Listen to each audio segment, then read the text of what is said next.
अध्याय 13 प्रकृति, पुरुष तथा चेतना।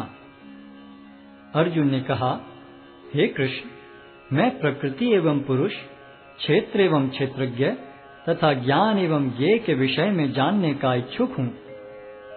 श्री भगवान ने कहा, हे कुंती पुत्र, यह शरीर क्षेत्र कहलाता है और इस क्षेत्र को जानने वाला क्षेत्रज्ञ है।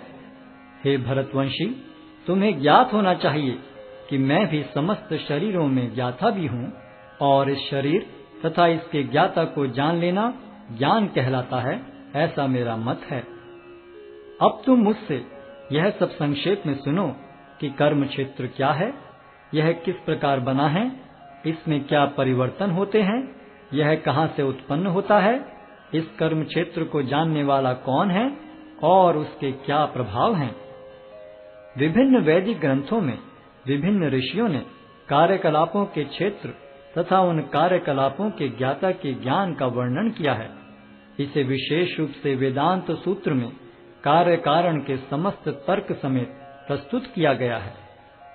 पंच महाभूत, अहंकार, बुद्धि, अव्यक्त, 10 इंद्रियां तथा मन, 5 इंद्रिय विषय, इच्छा, द्वेष, सुख, दुख, संघात, जीवन के लक्षण तथा धैर्य, इन सब को संक्षेप में कर्म का क्षेत्र तथा उसकी अंतःक्रियाएं कहा जाता है।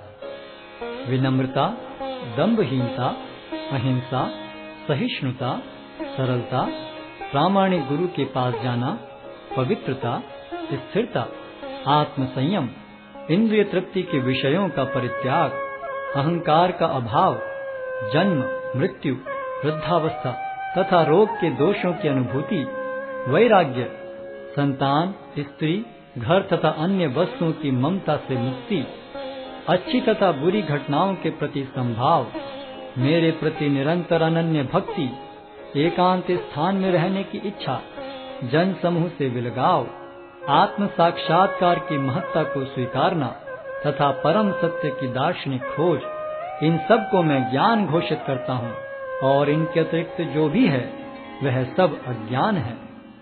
अब मैं तुम्हें ज्ञेय के विषय में बतलाऊंगा, जिसे जानकर तुम नित्य ब्रह्म का आस्वादन कर सकोगे। यह ब्रह्म या आत्मा जो अनादि है और मेरे अधीन है, इस भौतिक जगत के कार्य कारण से परे स्थित है। उनके हाथ, पांव, आंखें, सिर तथा मुंह तथा उनके कान सर्वत्र हैं। इस प्रकार परमात्मा सभी वस्तुओं में व्याप्त होकर अवस्थित है। परमात्मा समस्त इंद्रियों के मूल स्रोत हैं, फिर भी वे इंद्रियों से रहित हैं। वे समस्त जीवों के पालन करता होकर भी अनासक्त हैं। वे प्रकृति के गुणों से परे हैं, फिर भी वे भौतिक प्रकृति के समस्त गुणों के स्वामी हैं। परम सत्य जड़ तथा जंगम समस्त जीवों के बाहर तथा भीतर स्थित हैं।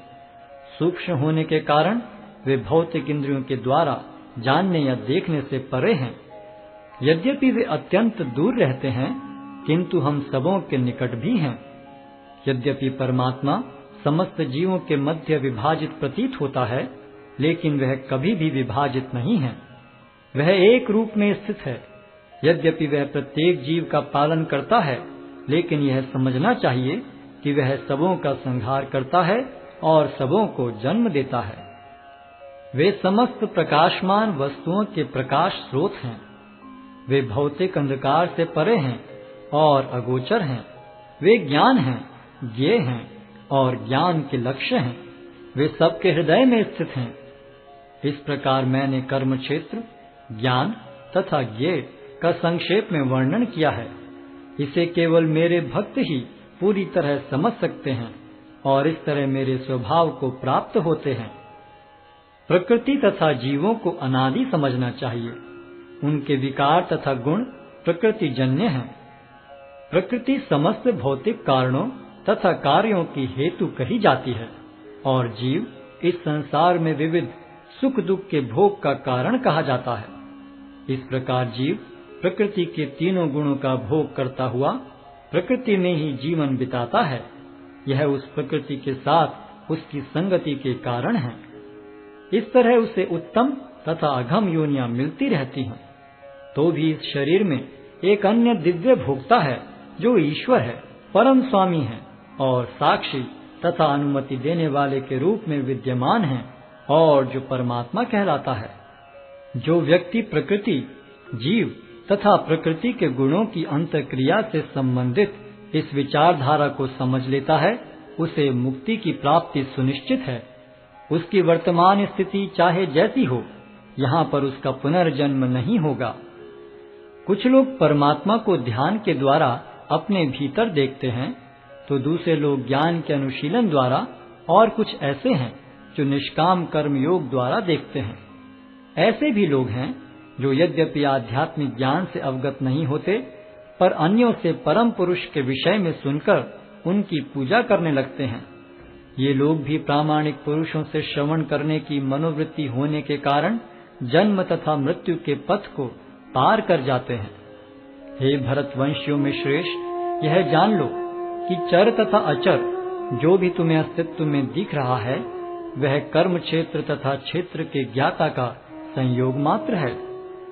जो परमात्मा को समस्त शरीरों में आत्मा के साथ देखता है और जो यह समझता है कि इस नश्वर शरीर के भीतर न तो आत्मा न ही परमात्मा कभी भी विनष्ट होता है, वही वास्तव में देखता है। जो व्यक्ति परमात्मा को सर्वत्र तथा प्रत्येक जीव में समान रूप से वर्तमान देखता है, वह अपने मन के द्वारा अपने आप को भ्रष्ट नहीं करता। इस प्रकार वह दिव्य गंतव्य को प्राप्त करता है। जो यह देखता है कि सारे कार्य शरीर द्वारा संपन्न किए जाते हैं, जिसकी उत्पत्ति प्रकृति से हुई है, और जो देखता है कि आत्मा कुछ भी नहीं करता, वही यथार्थ में देखता है।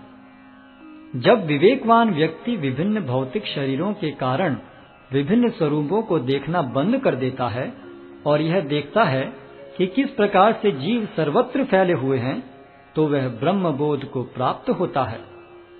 शाश्वत दृष्टि संपन्न लोग यह देख सकते हैं कि अविनाशी आत्मा दिव्य, शाश्वत तथा गुणों से अतीत है।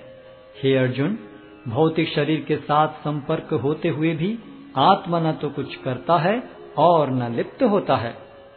यद्यपि आकाश सर्वव्यापी है, किंतु अपनी सूक्ष्म प्रकृति के कारण किसी वस्तु से लिप्त नहीं होता। इसी तरह ब्रह्म दृष्टि में स्थित आत्मा शरीर में स्थित रहते हुए भी शरीर से लिप्त नहीं होता।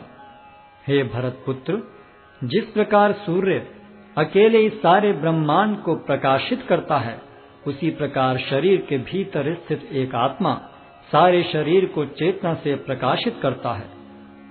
जो लोग ज्ञान के चक्षुओं से शरीर तथा शरीर के ज्ञाता के अंतर को देखते हैं और भव बंधन से मुक्ति की विधि को भी जानते हैं, उन्हें परम लक्ष्य प्राप्त होता है।